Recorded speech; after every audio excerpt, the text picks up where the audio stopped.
Good morning friends सकार गुरुत्वपूर्ण खबर आपण स्वागत मुझे तो फ्रेंड्स प्रत्येक दिन भली बहुत गुड़ी पछा पछा खबर सहित जहाँकि पीएम किसान कालिया योजना ठू आरंभ कर राशन कार्ड ई श्रम कार्ड बड़ बड़ घोषणा यह खबर भितर रही तेणु आपण मैंने 2 मिनिट अधिक समय दे ए वीडियो को निश्चित शेष पर्यंत देखंतु कारण आज वीडियो देखापी आपन को कौन न्यूज पेपर किंबा खबर कागज देखा पड़ोनी से चलतु भाई मैंने बेसी डे नक भिडियो पर नजर पकईबा तेबे नजर पकईबा पूर्व जदि आम चैनल प्रथम आसी भिडियो देखुं तेबे आम चैनल को सब्सक्राइब कर पाखे घंटी चिन्ह को दबे ऑल नोटिफिकेशन को दबे दिंतु कारण आम जिते बेले भी भिडियो छाड़बू आपण पाखे पहुँचब सर्वप्रथम नंबर 1 विधानसभा सरकार बड़ निष्पत्ति प्रथम विश्व ओडिया भाषा सम्मिलनी विभिन्न अधिवेशन में आलोचित विषय एवं प्रवासी ओडिया मान सहित 5टी अध्यक्ष आलोचनार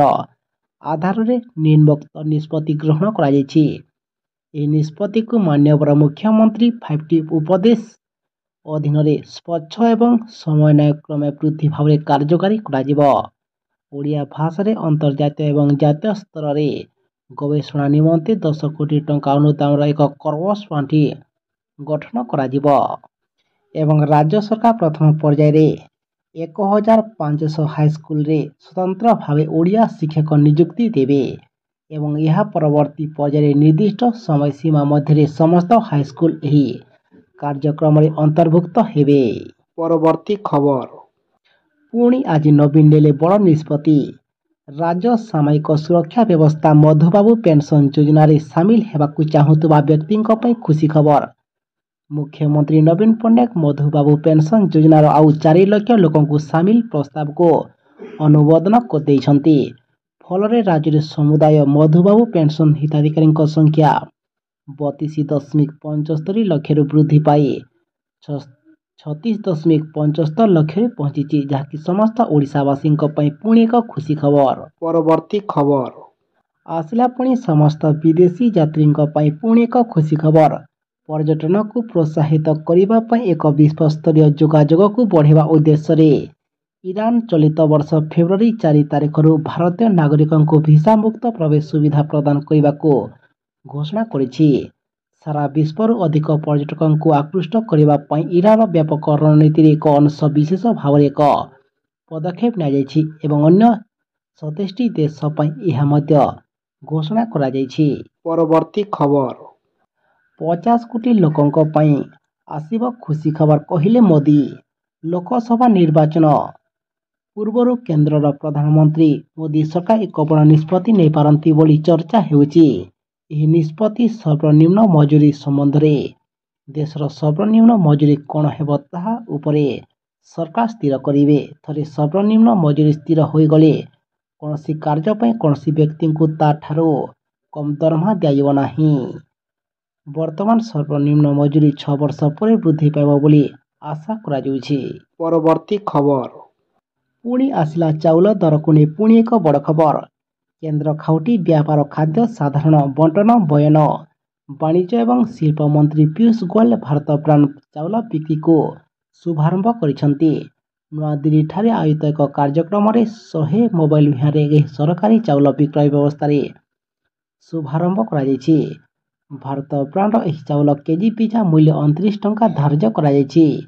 यह 5 एवं 10 किलोग्राम विशिष्ट पैकेट खाउटी उपलब्ध हेब एवं यथाशीघ्र ओडिशा रे उपलब्ध हेब बोली एबे संभावना रही। परवर्ती खबर आसिला पुणी महंगा भत्ता को नहीं पुणी एक बड़ खबर लोकसभा निर्वाचन पूर्व 8म वेतन आयोग गठन को अपेक्षा करिथिबा केंद्र कर्मचारी को सरकार कड़ा झटका देइछंती। 8म वेतन आयोग गठन संपर्क में राज्यसभा प्रश्न काल में पचरा जाइथिबा एही प्रश्नर उत्तर अर्थमंत्री राष्ट्र पंकज चौधरी कहते सरकार एभली प्रस्ताव उपरे विचार करुनाहांती एवं 7म वेतन आयोग रिपोर्ट पारा 1.22 5 वर्ष पर फिटमेंट फैक्टर को समीक्षा करने को परामर्श दिया जहाँ केंद्र कर्मचारी वेतन वृद्धि बाट खोल किंतु सरकार यह कार्यकारी करने ठारू दूरे रही। परवर्ती खबर पुणी राजरास्ता को ओह्लेले शिक्षक संघ ସରକାର ଦେଇଥିବା ପ୍ରତିଶ୍ରୁତି କାର୍ଯ୍ୟକାରୀ ନ କରିବା ପ୍ରତିବାଦରେ ପୁଣି ରାଜରାସ୍ତାକୁ ଓହ୍ଲାଇଛନ୍ତି ଓଷ୍ଟା ଶିକ୍ଷକ। ରାଜଧାନୀ ଲୋୟର ପିଏମ୍ଜିରେ ଓଷ୍ଟା ଶିକ୍ଷକଙ୍କ ବିଶାଳ ସମାବେଶ। ତେବେ ଆଜି ପର୍ଯ୍ୟନ୍ତ ଅନୁଦାନ ପାଇନଥିବା ବିଦ୍ୟାଳୟକୁ ଅନୁଦାନ ପ୍ରଦାନ କରିବା, ନୂତନ ଅନୁଦାନ ପ୍ରାପ୍ତ ବିଦ୍ୟାଳୟରୁ ଅବସର ନେଇଥିବା ଶିକ୍ଷକ ଏବଂ କର୍ମଚାରୀଙ୍କୁ ଅବସରକାଳୀନ ସୁବିଧା ପ୍ରଦାନ କରିବା, 226 ଏବଂ 349 ବିଦ୍ୟାଳୟକୁ ସପ୍ତମ ବେତନ ପ୍ରଦାନ କରିବା ଇତ୍ୟାଦି ଦାବିରେ ସରକାର ବାରମ୍ବାର ପ୍ରତିଶ୍ରୁତି ଦେଇ ପାଳନ କରିନଥିବାରୁ ଆଜି ରାଜରାସ୍ତାକୁ ଓହ୍ଲାଇଛନ୍ତି ଶିକ୍ଷକ ସଂଘ। ପରବର୍ତ୍ତୀ ଖବର, ମେସିନ୍ ଯୋଗେ ବାଲି ଉଠାଣ ଉପରେ ରୋକ ଲଗାଇଲେ ହାଇକୋର୍ଟ। ମେସିନ୍ ବ୍ୟବହାର କରି ନଦୀ କୂଳରେ ବାଲି ଉତ୍ତୋଳନ ଉପରେ କଟକଣା ଲଗାଇବା ସହ ବାଲି ପରିବହନ ଉପରେ ଅନେକ କଟକଣା ଜାରି କରିଛନ୍ତି ଓଡ଼ିଶା ହାଇକୋର୍ଟ। ମେସିନ୍ ଦ୍ୱାରା ବାଲି ଉତ୍ତୋଳନ କରାଯାଇ ପାରିବ ନାହିଁ ଏବଂ ବୁଧବାରଠାରୁ ଏହି ନିର୍ଦ୍ଦେଶକୁ କଡ଼ାକଡ଼ି ଭାବେ କାର୍ଯ୍ୟକାରୀ କରାଯିବ ବୋଲି କୋର୍ଟ କହିଛନ୍ତି। ମେସିନ୍ ଦ୍ୱାରା ବାଲି ଉତ୍ତୋଳନ ପାଇଁ ପରିବେଶ ମଞ୍ଜୁର ବାଧ୍ୟତାମୂଳକ ବୋଲି କୁହାଯାଇଛି ଏବଂ ସକାଳ 7ଟାରୁ ରାତି 9ଟା ମଧ୍ୟରେ ବାଲି ବୋଝେଇ ଗାଡ଼ି ଚଳାଚଳ କରିପାରିବ ନାହିଁ ଏବଂ ଏହି ରାଜ୍ୟ ବାଲି ଉତ୍ତୋଳନ ବେଳେ ନିୟମ ଉଲ୍ଲଂଘନକାରୀଙ୍କ ବିରୋଧରେ ଦୃଢ଼ କାର୍ଯ୍ୟାନୁଷ୍ଠାନ ଗ୍ରହଣ କରାଯିବ ବୋଲି କୋର୍ଟ ସ୍ପଷ୍ଟ କରି କହିଛନ୍ତି। ପରବର୍ତ୍ତୀ ଖବର, ଏଣିକି ଅଙ୍ଗନବାଡ଼ିମାନେ ପାଇବେ ବିପର୍ଯ୍ୟୟ ପରିଚାଳନା ତାଲିମ। ମହିଳା ଏବଂ ଶିଶୁ ବିକାଶ ବିଭାଗ ଓଡ଼ିଶାରେ ପ୍ରାକୃତିକ ବିପର୍ଯ୍ୟୟ ମୁକାବିଲା ନିମନ୍ତେ ଓଡ଼ିଶା ବିପର୍ଯ୍ୟୟ ପରିଚାଳନା କର୍ତ୍ତୃପକ୍ଷ ଅନୁଷ୍ଠାନ ସହ ବୁଝାମଣାପତ୍ର ସ୍ୱାକ୍ଷର କରିଛି। ତେବେ ଗତକାଲି ଭୁବନେଶ୍ୱରସ୍ଥିତ state institute of women and children ପରିସରରେ ମହିଳା ଏବଂ ଶିଶୁ ବିକାଶ ଏବଂ ମିଶନ ଶକ୍ତି ମନ୍ତ୍ରୀ ଶ୍ରୀମତୀ ବାସନ୍ତୀ ହେମଙ୍କ ଉପସ୍ଥିତିରେ ଏହି କାର୍ଯ୍ୟକ୍ରମ ଅନୁଷ୍ଠିତ ହୋଇଯାଇଛି, ଯାହାକି ଯଥାଶୀଘ୍ର ଅଙ୍ଗନବାଡ଼ିମାନେ ପାଇବେ ବିପର୍ଯ୍ୟୟ ପରିଚାଳନା ତାଲିମ ବୋଲି ସେ ସୂଚନା ପ୍ରଦାନ କରିଛନ୍ତି। ପରବର୍ତ୍ତୀ ଖବର, ଆସିଲା ପୁଣି ପାଣିପାଗ ସୂଚନାକୁ ନେଇ ପୁଣି ବଡ଼ ଖବର। ଫେବୃଆରୀ ନା ମାର୍ଚ୍ଚ ମାସ ଏବେଠାରୁ ପାରଦ ଉପର ମୁହାଁ, ଆଗକୁ ତାହେଲେ ବର୍ଷିବ ନିଆଁ। ଶୀତର ବେଳେ କାଲ ସରିନି ଏବଂ ମାଡ଼ି ଆସିଲାଣି ଟାଏଁ ଟାଏଁ ଖରା। ପାରଳାଖେମୁଣ୍ଡିରେ ଏବଂ ଭବାନୀପାଟଣାରେ ଦିନର ସର୍ବୋଚ୍ଚ ତାପମାତ୍ରା 35 ଡିଗ୍ରୀ ସେଲସିୟସ୍ ଛୁଇଁଛି। ଟିଟିଲାଗଡ଼ ଏବଂ ମାଲକାନଗିରି ତାପମାତ୍ରା 34.5 ଡିଗ୍ରୀ ରହିଛି ଏବଂ ତା ସହିତ ଭୁବନେଶ୍ୱର ତାପମାତ୍ରା ବି ପ୍ରାୟ ସେତିକି ରହିଛି, ସ୍ୱାଭାବିକଠାରୁ 4 ଡିଗ୍ରୀ ଅଧିକ। ତେବେ ପାଣିପାଗ ବିଭାଗର ସୂଚନା ଅନୁସାରେ ଆସନ୍ତା 10 ତାରିଖ ବେଳକୁ ପାଗ ବଦଳିବ। ପଶ୍ଚିମା ବାୟୁ ପ୍ରଭାବରେ ବର୍ଷା ହୋଇପାରେ। ଏଥିରେ ଦିନ ତାପମାତ୍ରା କମିବ, ପାଗ କୋହଳ ଏବଂ କୁହୁଡ଼ିଆ ରହିପାରେ। ଏହାସହ ଆସନ୍ତା 2 ଦିନ ପରେ ରାତି ତାପମାତ୍ରା 2ରୁ 3 ଡିଗ୍ରୀ କମିପାରେ। ପରବର୍ତ୍ତୀ ଖବର, ଆସନ୍ତା ଏହି ତାରିଖରୁ 7ଟି ଜିଲ୍ଲାରେ ଆରମ୍ଭ ହେବ ଫାଇଲେରିଆ ବିରୋଧୀ ଅଭିଯାନ। ଆସନ୍ତା ଫେବୃଆରୀ 10ରୁ 19 ତାରିଖ ପର୍ଯ୍ୟନ୍ତ ରାଜ୍ୟର 7ଟି ଜିଲ୍ଲାରେ ଲିମ୍ଫାଟିକ୍ ଫାଇଲେରିଆସିସ୍ ଏବଂ ଫାଇଲେରିଆ ନିରାକରଣ ପାଇଁ ଓଡ଼ିଶା ସରକାର ସାମୂହିକ ଔଷଧ ସେବନ କାର୍ଯ୍ୟକ୍ରମ ଆୟୋଜନ କରିବେ। ତେବେ ସେହି ଜିଲ୍ଲାଗୁଡ଼ିକ ହେଲା ବଲାଙ୍ଗୀର, କଳାହାଣ୍ଡି, ରାୟଗଡ଼, କୋରାପୁଟ, କଟକ, କନ୍ଧମାଳ, ଖୋର୍ଦ୍ଧା ଏବଂ ନୟାଗଡ଼ ଜିଲ୍ଲାରେ ଫାଇଲେରିଆର ପ୍ରକୋପ ଅଧିକ ରହିଛି।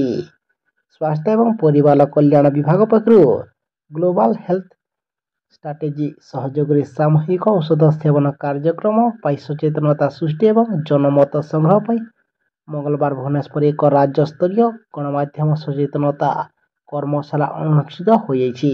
ପରବର୍ତ୍ତୀ ଖବର, ଆସିଲା ପୁଣି +2 ଏବଂ 10ମ ପିଲାଙ୍କ ପାଇଁ ପୁଣି ଏକ ବଡ଼ ଖବର। ପରୀକ୍ଷା ପରିଚାଳନାରେ ହେବ ଶୂନ୍ୟ ସହନଶୀଳତା।